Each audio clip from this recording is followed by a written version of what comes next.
just a few hours from now, ousted leader Nicolás Maduro and his wife will face a federal judge in New York City for the first time. They were captured early Saturday morning in a surprise attack by the United States. The U.S. military hit several targets in Caracas as an elite Delta Force unit made the arrests. And the Maduros were flown to the United States later that night. They are now facing drug trafficking and weapons charges. You're looking at the helicopter as it arrived in Lower Manhattan just a short time ago with Maduro and his wife. Yesterday on Face the Nation, Secretary of State Marco Rubio pushed back on the idea that Venezuela's oil reserves were a motivating factor here. That's not what happened here. What happened here is that we arrested a narco trafficker who's now going to stand trial in the United States for the crimes he's committed against our people for 15 years. And the person who helped him, of course, his wife, who was co-located with him, so she was arrested as well. That's what happened here. As far as oil, look, oil is critical, not just to fueling economies all over the world. It's critical to Venezuela's future. We begin our coverage with CBS News legal reporter Katrina Kaufman. She is covering Maduro's arraignment in New York City. Katrina, good morning to you once again. What should we expect for today's court proceedings? I think it's all kind of just a formality, but explain the charges Maduro and his wife will face and what we will learn today. Good morning, Errol. So they are facing a number of charges. There is narco-terrorism, conspiracy to import cocaine, as well as weapons charges here. Maduro faces from 30 years to potentially life in prison, Errol. As you mentioned, this is an arraignment. It should be a very short proceeding. They will be informed of the charges against them. The judge will make sure that they understand them and ask what their plea is. We very likely expect for them to both plead not guilty. Maduro's son has also been charged in this case, Errol. So this is very procedural. There'll be some discussion potentially about the evidence the prosecution has, the motions the defense might want to bring, how much time each side feels that it needs to prepare for trial. I would not in any way expect to get a trial date today. I think that is still very far away, Errol. But today is the beginning of what will be a very long and very interesting prosecution. And it's not just the case of Maduro and his wife. As you mentioned, Katrina, his son has been charged. There are a number of other defendants who have yet to be brought to justice. So is there anything that might unfold in today's proceeding or in the days ahead that will help the U.S., with Maduro's assistance, get the other people who have been indicted, or what might the expectations be? Errol, that's a great question. I don't know that they're going to get any cooperation from Maduro right now, given the way that they have just brought him to the United States, but he will certainly be raising some very specific arguments to being a foreign head of state, potentially in the coming days, although we're also still waiting to hear about his legal representation. He will likely try to claim head of state immunity, Errol, to say that as a foreign leader, he cannot be prosecuted here. So and also the legality of the way he was arrested. He could raise that as an issue, although it's not likely one that he will succeed on here at this court. All right, Katrina Kaufman will stay close to your reporting. That arraignment set to begin at approximately noon Eastern. Thank you very much. CBS News White House reporter Aaron Navarro joins us now, bringing us more from the White House. Good morning again, Aaron. The president insists that he is now in charge of Venezuela. Before saying that, he said it might be controversial, but in his view, he is in charge. But Maduro's VP was sworn in. The Maduro regime is intact. So how exactly is the U.S. in charge of this sovereign nation?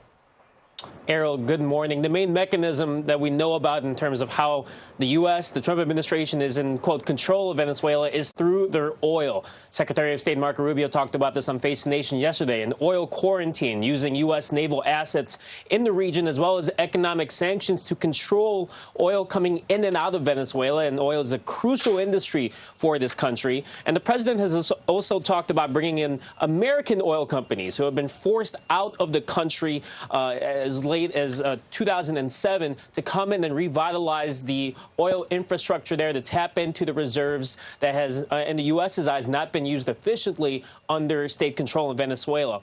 At the same time, President Trump and the White House say they will work with the interim President Rodriguez, but warn that she does not comply with what the U.S. wants when it comes to oil, immigration, or drug trafficking, that her fate could be, quote, worse than what we saw happen to Maduro this past weekend. Take a listen to President Trump talk about this with reporters on Air Force One last night.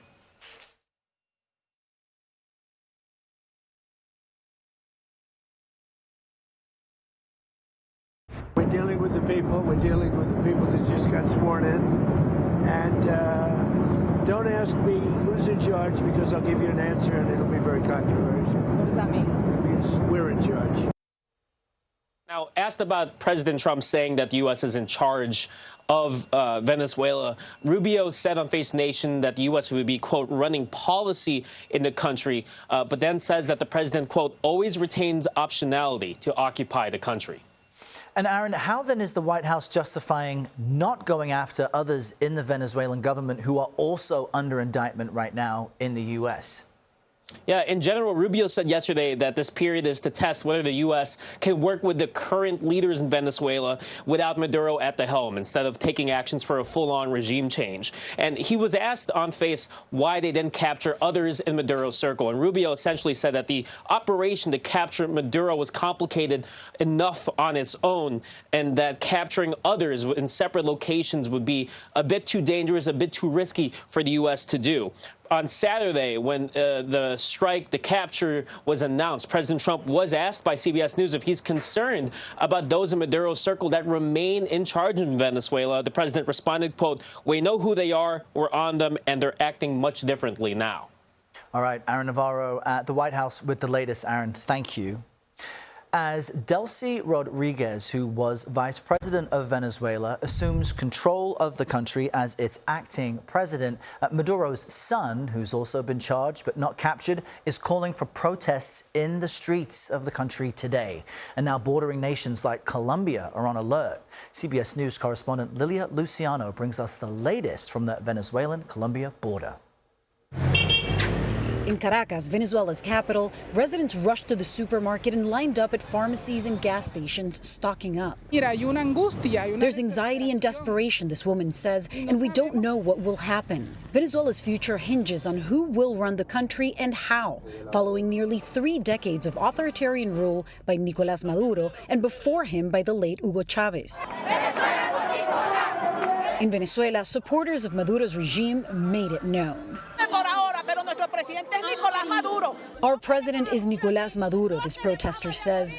The country's interim president is Delcy Rodriguez, a longtime leading figure of the regime. She was oil minister and has been Maduro's vice president since 2018. Nailin Peña is among millions of Venezuelans who fled the regime. She's in Colombia hoping to return, but is skeptical of Rodriguez. Nothing's gonna change, you think? Nada va a cambiar, Chris. No. We were in Caracas during the last presidential election when the city erupted in protest against the regime, despite the opposition showing evidence that they won with nearly 70% of the vote. Maduro continued his reign. Peña is among the many Venezuelans abroad wondering why President Trump is negotiating with regime figures instead of supporting the opposition leader, María Corina Machado. Respecto a la figura de María Corina Machado. Todo el mundo vio lo que vio y todo el mundo vio lo que vio y resultados no fallan. Everybody saw what happened, and the results are not wrong, meaning that it was the opposition who won the election. Over the weekend, President Trump said that María Corina Machado, the opposition leader, does not have enough respect or support in Venezuela to run the country. That caused a lot of frustration by her supporters and the people who saw her candidate, Edmundo González Urrutia, win last year's election, showing that they have the support. I've also heard from Venezuelans who tell me, look, we're giving the Trump administration the benefit of the doubt when it comes to negotiating with the figures in power in Venezuela for the sake of stability and calm, for the sake of a smoother transition into a potential democracy in the future. Others have said, look, sometimes in Venezuela there's the semblance of change, but nothing really does. Lilia Luciano, CBS News, Cúcuta, Colombia. Now, U.S. reaction has been pouring in since Maduro's capture, and it's been mixed. Some are expressing outrage, but many Venezuelans living outside their home country are celebrating. CBS News correspondent Cristian Benavides joins us now just west of Miami in Doral, Florida, home to one of the largest Venezuelan populations in the U.S. Cristian, good morning. So how do those with Venezuelan roots interpret Maduro's capture today? Errol, here in Doral, 40% of the residents are either Venezuelan or Venezuelan American. And they filled this parking lot in front of this iconic Venezuelan restaurant by the hundreds over the weekend, celebrating Maduro's capture. To be honest, speaking with some of them, I got chills hearing about the hope and the joy that they're feeling that the toppling of Nicolás Maduro could potentially bring freedom and democracy back to Venezuela, something they have not had in over 25 years. We spoke to some of them over the weekend. Let's hear what they had to say. Today I feel like there's a light at the end of the tunnel. There's some hope. As a Venezuelan, we are very, very much thankful to President Trump for this commitment. We make a life here because we had to, not because we wanted to. So we really want to go back. This is a dream come true for all Venezuelans. We have been waiting for this moment for too many years. Yesterday, a number of folks that we spoke to said that if they thought that Venezuela was free, if it got to the point where there's freedom and democracy, that they would rather go back to Venezuela than remain here in the U.S. Really remarkable, Cristian. And I know we're also hearing from people in New York City who were protesting against Maduro's capture. What are they saying about this? Right. There are a number of anti-interventionist activists who have called out the Trump administration, which said that it was against these endless wars and getting involved in foreign conflicts. They held a protest in front of the Metropolitan Detention Center in Brooklyn, New York, where Maduro is being held. Let's take a listen. We have to oppose this action because what's stopping Trump from doing this to other countries? Celebrating a shame, celebrating a crime. How can somebody be celebrating a crime? The kidnapping of a president. And again, there are also questions by some of President Trump's own supporters about how does this further the America First agenda. The president, of course, saying that having allies in the region is a good thing. Errol? All right, Cristian Benavides with the latest for us out of Florida. Cristian, thank you.